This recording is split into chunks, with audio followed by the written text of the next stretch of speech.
15. Thank you so much for having me. I'm so excited to join you. And I want to thank Daisy and Stephanie and Alex and everyone at 5x15 for including me tonight. And I certainly need a copy of Emma's book. I did end up writing my memoir, Both and A Life in Many Worlds, during the pandemic. And it did turn out to be a bit of therapy and a little bit of detox too. So I'm looking forward to picking up a copy of her book, and I'm honored to be on the same panel as all these authors and creators who I really admire. So thank you for letting me participate. And for me, I have to say I've always believed my life has been a combination of fate, luck, and hard work. And for much of it, I really have been a refraction of somebody else's pronoun. They, as in my parents, she, as in my boss, Hillary Clinton, and he, as in who I was married to for many years, Anthony Weiner, who Rosie just mentioned. And I realized I was fine. I loved being invisible. I loved being the person behind the scenes. I've been in politics and public service in the United States, and I cringe as I use this number, for a quarter of a century. Until I was forced off the treadmill in 2016 when Hillary lost the presidential election. And I liked being invisible. I liked doing my job and staying behind the scenes until I realized that while I remained silent, everyone else was telling my story. And most of those stories are actually inaccurate. And so I chose to sit down and write my own truth and reclaim my own history. I was raised by two academics. My father always encouraged me to study history, even though he always said your eyes are at the front of your head for a reason. It's to look forward. You needed to understand the choices, the decisions, things that happened in the past to understand how to make those decisions in your future. I'm the product of immigrant parents, an Indian father, a Pakistani mother, and really the testament in my life, the person whose legacy I really wrote this book to honor, was my grandmother, my 8-year-old grandmother in 1910 in India, who demanded to be educated, who demanded to go to school, living in a society and a community where girls did not do that. So over the years, every time I have walked on Air Force One or flown on Marine One, or the number of times I've been privileged to be in places, palaces, and met living legends, every instance in my life I really owe to that dream that she carried out, to go to school. She raised my mother, who was essentially self-taught, born in India, was a refugee to Pakistan, and became a Fulbright scholar, where she made it to the University of Pennsylvania, met my father, who was also a product of public servants in India, and he too became a Fulbright scholar. They met in Philadelphia, and they decided to embrace this new life, to hold on to traditions that were important to them, but to assimilate in this community. And they did. They moved to Michigan, which is where I was born. And when I was 2, my father was diagnosed with renal failure. He was a political scientist teaching at the Western Michigan University, and my mother was a sociologist. And one of the first lines I wrote in my book was, my father was told he was dying. And so he went out and he lived. And 2 months later, they accepted a sabbatical to Saudi Arabia. And it was a choice between going to Italy and going to Saudi Arabia. And my mother actually tells me that they meant to go to Italy until my father received this diagnosis, and they thought the opportunity of showing us a part of the world and part of our faith and culture — I'm a Muslim American, as Rosie mentioned — was really important to them. And that is how I spent my childhood, growing up in Jeddah, living a very international life in the midst of an international community. We had a very strong community. My father always, we had lots of plants in our house, and my father always said that people are like plants, and a plant is only as good as its roots. And if you nourish those roots, if you take care of that soil, it doesn't matter, winter, storm, rain, that plant is going to be okay. And they inculcated that into us from a very young age. And every summer we would hop on a plane and we'd explore a new part of the world. We went to Asia and Europe and Africa, Middle East, obviously the United States and Canada, the UK, once or twice a year. And it gave us, my parents really wanted us to learn about the world, to respect other languages, cultures, people, and traditions. And so I feel as though that kind of grounding, I mean, there's also this notion of forcing us to grow up. And I think in part because my father didn't know how long he would have with us. When I was 5, 6, 7, 8, I have memories of being sent out into the living room to greet our guests, or getting on the phone with the airlines to book our flights to Bangkok, doing things that I thought I was not old enough to do and that I was too scared to do. But I did it because he told me I could do it.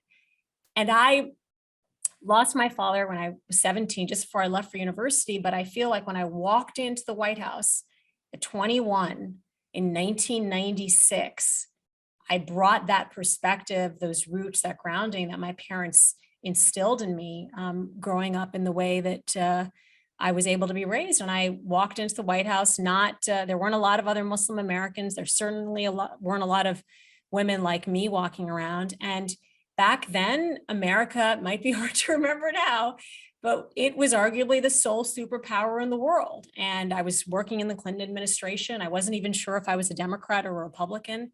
Actually, most of my family was Republican back then, but it felt like a cause. Here you had a president who was championing peace in the Middle East. He was overseeing a robust economy. There was a first lady who was traveling the world, championing women's rights as human rights. And I was taught 2 lessons when I walked into the White House.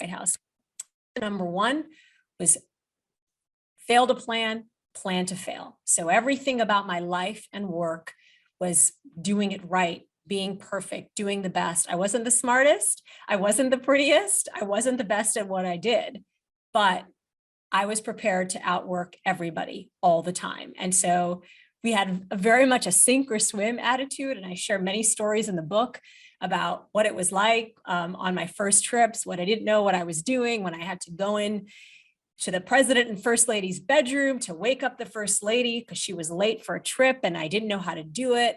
And it was basically a disaster. Or my very first trip to New York, when I flew on a helicopter with the president and first lady, and they were on Marine One, and I was on one of the staff helicopters, and my helicopter landed first, and I'm taking off all the luggage, then my helicopter takes off and Marine One lands. And as Marine One lands, it lifts up Hillary's clothes and flings her entire hanging bag into the East River. And I have to run and find somebody to fish it out. Never told her the story until many years later. We did fish it out. We did manage to get it dry cleaned. So you did whatever it took. It was such an exciting, incredible place to be. And that translated into this incredible job in the Senate, which unfortunately coincided with 9/11 and the war on terror. And it changed those of us who are New Yorkers. It changed everything about the way we lived, the way we experienced the world, the way our lives and our inner lives and psychology were just shaken and shattered in a way that I think we just could never have anticipated. And then to be on this incredible 2008 presidential campaign when Hillary was the first woman to make history. I share the stories in the book of what that experience was like and what being in a world where there weren't a lot of men, how hard it was, how we didn't know how to deal with a lot of the sexism and misogyny. We just laughed, all of us, even those of us in the campaigns, when people commented on her clothes or her hair. Doesn't matter that she was one of the most qualified, people on the stage. It was just the price we thought we had to pay. And, Emma was talking earlier about the time that she grew up in the world. I was raised in the Clinton world of politics. And so that was the early 90s or the mid 90s. And it was the dawn of 24-hour cable news. And so every day we had a proactive message and we ignored the nonsense. If we were talking about healthcare, that's all we talked about every single day. And we ignored anything that wasn't that. In 2008, all of that was changing. And I think everyone who's watching knows how that campaign ended. I was really proud to then join President Obama's administration to work at the State Department alongside Hillary, to go back out into the world, to go back to countries, many of which I had gone to as a child with my parents, but to go back representing my country, which to me was always a point of pride, and the incredible experiences and challenges and how to navigate our way in the world, to go into countries and places that were sovereign nations that felt sometimes a little put upon when the West would come in and tell them how they should live and act and form their governments. And to live in that both and world, I always, said I lived along the seams, understanding both perspectives, living with one foot in one world and another foot in another. And then in the middle of all that, to meet the love of my life, to fall in love, to get married, and then to have to endure that heartbreak and betrayal on the national news here. I think for many years, the headlines in the United States about to me were, what is wrong with her and what is she thinking? And I chose to stay. I share a story in the book about waking up at Buckingham Palace. I was secretly pregnant. I wasn't even 12 weeks pregnant when the news broke about Anthony, and how my life changed, and how the judgment, the sort of extrication from society, the disinvitations from parties, and what that does to you to live with shame and to live in that kind of trauma. And it's one of the many reasons I wrote the book, because I think a lot of people, particularly women, unfortunately have had to go through what I went through and are going through it. And the number of people who reached out to me then and now has just been overwhelming, and really, I feel like it's a small service that I'm able to provide, I think.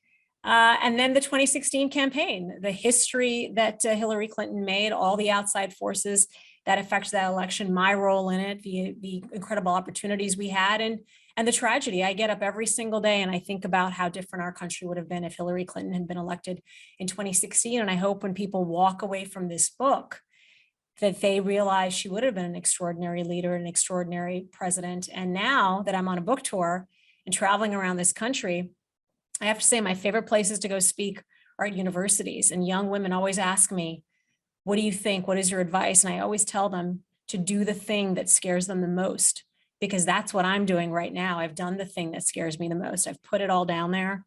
I'm out in the world. And I find it to be not terrifying, not something I regret, but it's really gratifying and really liberating. And as we live in an increasingly divided political country here, I think it's all the more important that more voices and different voices step forward and speak their truth. And it's an honor and a privilege that I've been able to have a few minutes of your time to share mine. Thank you all and have a good evening.